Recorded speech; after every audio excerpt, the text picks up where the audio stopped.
TEQ Majin Vegeta? So, a couple of things before I go ahead and get the video started. I have like a bit of an echo around my room, so I'm sorry guys if you hear like a little bit of an echoey effect, as well as my neighbor having a dog, so you're gonna hear the occasional bark, and I am completely sorry about that. I'm gonna work on getting like some soundproofing pads so I can try to block out all that outside noise because there is quite a bit of outside noise. So over time, I'm gonna try to get rid of that, and I'm gonna try to like tweak it inside my editing.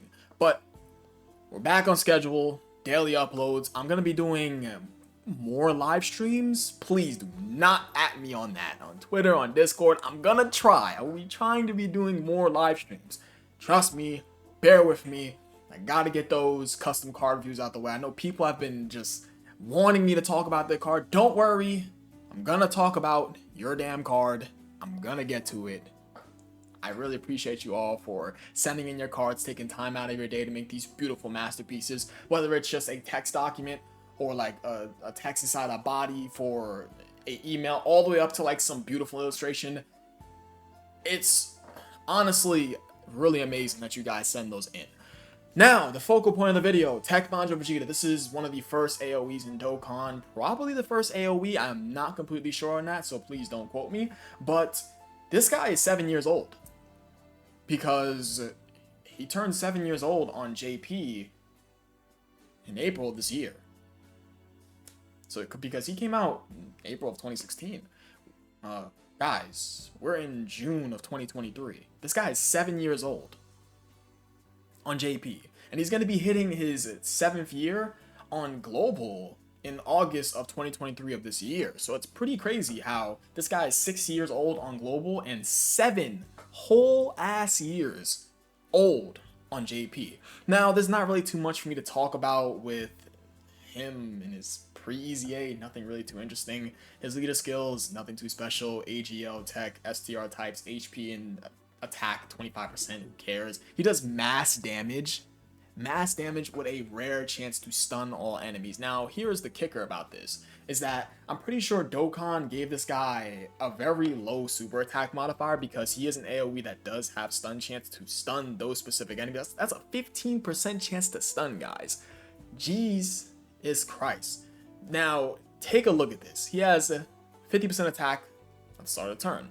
Now, a good thing about him that I like is that him being an over in a flash unit in 2016 does give him a bit of a use, but off the top of my head, the only unit or only units I can think of you throwing this unit right next to is the Teen Gotenks on Mono Tech, as well as the Tech Super Saiyan 3 Gotenks. I know there's probably another Over in a Flash Tech unit that you could have thrown. Let me just go ahead and bring up Over in a Flash. I would honestly say Over in a Flash is getting a little bit better. It really is, because if you take a look at what we're getting for Over in a Flash, I mean, we got both the Blue Fusions, who are easily the best Over in a Flash units. It's not even a discussion. Both the Blue Fusions are the best Over in the Flash units on this entire page. No discussion, no debate. Now, you have the Blue Fusions. You have, who else? You have LR Kaioken Goku, who's decent. I mean, LRUI Goku's going to get a sick, nasty EZA in the future. You do technically have full power Frieza, just in case you don't have AGL full power Frieza, so you can definitely make him work. He's not really the craziest unit, but he's something. I would say so. He's something. You do have LR God Goku, whose EZA is not on JP for whatever reason. We are MIA for this guy's EZA on JP. But we go down the line, other than those LRs I just listed off, I would probably say AGL Blue Gogeta for sure. You have Tech God Goku, provided he's going up against the right enemy for sure. You have Tech Vegeta Blue, although he is a little bit of a weird unit, you can still make him work. You have Tech Super Saiyan 4 Gogeta. He gets that counter super off. He can work quite well. Who else do we have for Over in the Flash? I mean, of course, Blue Kaioken Goku. We have the Super Saiyan 3 Goku is just a crazy defensive option. And we have STR Super Saiyan 3 Vegeta, as well as this God Goku, who has easily one of the best link sets in the game. He's a prepare for battle, shocking speed, and an Over in a Flash unit. I would honestly say this guy's link set is literally just, this is a link set that is artwork. This is something you have to put in the museum. Now, going back on over to TEQ Majin Vegeta, there's not much to say about this guy for his Pre-EZA, so we're just going to go ahead and just fast forward, I mean, him during the leader skill slash Dokkan event meta in April of 2016, I mean, would you really using this guy? This guy wasn't really... It's like, is it worth looking up what his attack stat was for 2016? Probably not, because I would argue that there was better options for TEQ rather than using this guy, because double TEQ Super Saiyan 3 Gotenks was much more of a... It was just... I mean, come on now. Let's just... It makes a lot of sense. I don't even have to finish that sentence. This guy being on that TEQ team, could you run him for that, like, Cell Dokkan event to get that AoE off to attack all those enemies? Yes. Or anywhere else where you can tackle enemies? Sure. But other than that, I see no fair point in running this guy way back then, especially with this guy's link set being not really the craziest. Look at the link set. Golden Warrior, Super Saiyan, Saiyan Warrior Race, Saiyan Pride. Over in a Flash, of course, being a solid link for 2016. Supreme Power, it's like Supreme Power, Golden Warrior, Super Saiyan. It's like, come on now. Super Saiyan, of course, being a good link. Saiyan Warrior Race. What's Saiyan Warrior Race at link level 1 back then? 5% attack. I mean, like, who cares? Super Saiyan is much more better at 10% attack. I mean, Golden Warrior is technically 1 key, but it's a defensive debuff. That's pretty much its butt cheeks. But, I mean, this guy's just filled to the brim with, like, attack links, and his key links, like, his 2 main key links is basically over in the Flash Shining Limit, because Golden Warrior is just not a good link. Let's just be completely honest. Now, TEQ Majin Vegeta post-EZA. I would say that this guy was seen at... Okay, this is going to sound weird, but TEQ Majin Vegeta was, for some players, seen as a very usable option for the World Tournament, even now.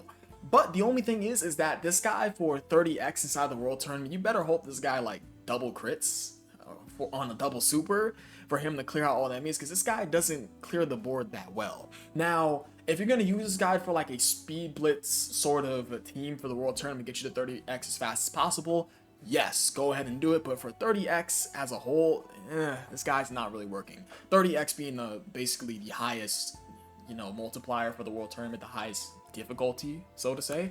But I would say TEQ Majin Vegeta, even if you, I mean, this guy's still a runnable option regardless of the fact. I mean, he won't really be killing off all the units quickly as possible, but he is still a good option for the World Tournament.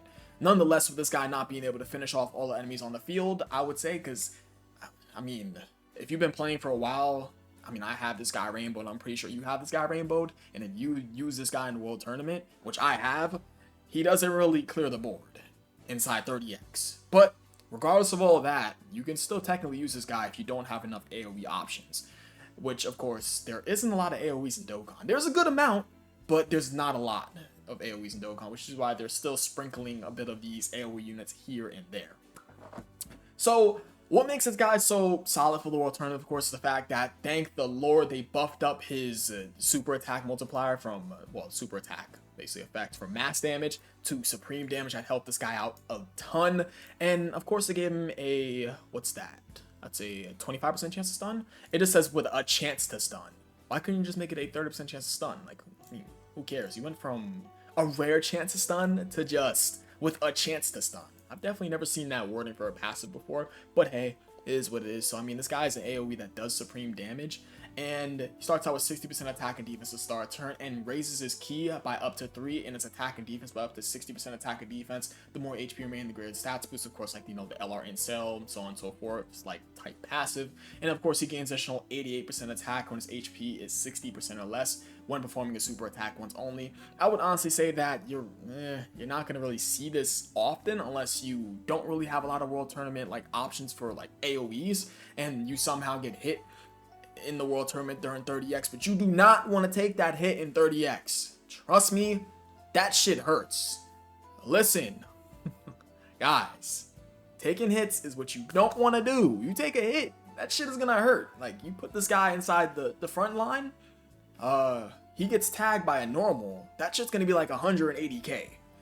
No BS. For the people who play the World Tournament like extensively and grind all through it to get like their missions done, you know that if you put a unit inside the first slot to take those attacks, it's gonna hurt, which is why you always run the World Tournament with items. But nonetheless, this guy is a solid option for the World Tournament. Is this guy one of the first AoEs in Dokkan? If not the first? I don't know. I honestly don't know. But I'm gonna leave it completely at that. Now, another thing I do want to go ahead and tag on is that this guy's linking partners for 5 common links is just dead. It's like, you're not running this guy. You're not running this guy. You're not running this guy. You're not running this guy. You're not running this guy. I mean, it's just, this is just not happening. Now, he does have a couple of dimes as his 4 common links. Of course, being STR Super Saiyan 3 Vegeta, as well as AGL Blue Gogeta right over here. But the only thing is it really worth running this guy? Of course, to get him right next to those linking partners. If you're running this guy, you're running him inside like a showcase setting where you just drench him in support, and you go ahead and get like this attack buff active. If you want this guy to hit hard, you get him below that 60% HP threshold, and he hits slightly more harder. And another thing I do want to note is that this guy does have one of the coolest arts in the game. I love it. But the only problem is that it is ruined by that ugly ass diamond background. Dokkan, give us some sort of like option inside like the settings to disable that diamond background. That shit is ugly. But other than that, I would say that TEQ Majin Vegeta is just more so of a solid option for the World Tournament. Another thing is that TEQ Majin Vegeta, he comes out during the Extreme Super Battle Road meta with his EZA. His EZA, he gets his EZA during the Extreme Super Battle Road meta, and funny enough, for Extreme Tech, he's actually a pretty good option because he is an AoE that stuns, and it is easy to fall below 60% HP inside Extreme Super Battle Road back in 2020, so he can hit slightly hard with a 25% chance to stun all enemies on the field. So TEQ Majin Vegeta, he can definitely cook. And obviously for the red zone, you bring him in there, come on now. You can finish off that sentence. So let's go ahead and take a peek at how many 200% leader skills TEQ Majin Vegeta is on.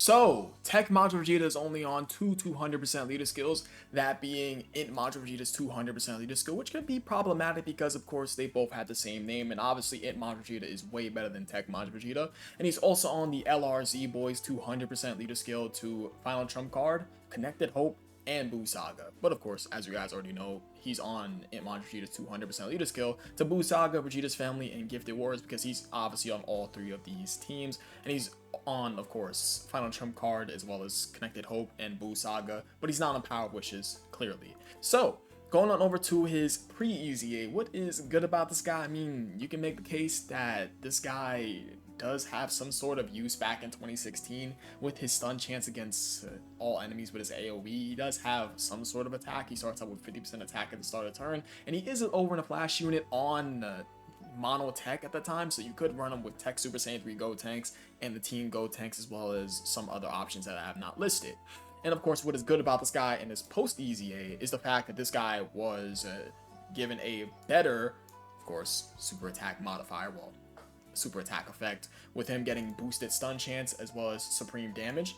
And this guy having a, I mean, this may be weird, but a usable leader skill for like weird off meta, like odd situations, like for example EZA areas. I mean, it's something, it is something that's a plus about him, and the more pluses the better. So he does technically have some sort of usable leader skill, and I just wanted to throw that out there just cause. I mean, will I throw that out there for future videos? Maybe, but that is something. So he does have a technically usable leader skill for weird things like EZA areas and stuff. He has a solid super attack effect for the meta where he comes out with his EZA. I mean, that being the Extreme Super Battle Road meta, and he is on Extreme Tech, so him being an Extreme Tech option that has a 25% chance to stun all enemies, well, basically, individually, it'll hit all the enemies, but I mean, he does have an AoE that has a 25% chance to stun each enemy at that time, so this guy was a usable option during that meta, as well as this guy, of course, I mean, he does technically raise his own key. He has an okay passive with a good super attack effect during his meta with a usable leader skill. I mean, the only issues I see with this unit is the fact that it's pretty much just him being an over and flash unit. That's pretty much it. I would say so, but even then, he does technically get his own key. It is something. I'll be honest with you guys, I don't have much more to say about TEQ Majin Vegeta. He's on 200% leader skills, and I would say he was a pretty okay unit for him getting his EZA back in 2020 because, I mean, Extreme Tech needed it. He's an extreme tech option. Dokkan released his EZA and it helped out a lot of players, including myself. But I think that is really about it. I appreciate you guys watching. You guys are the best. I'll catch you guys next video. I love you all. Peace.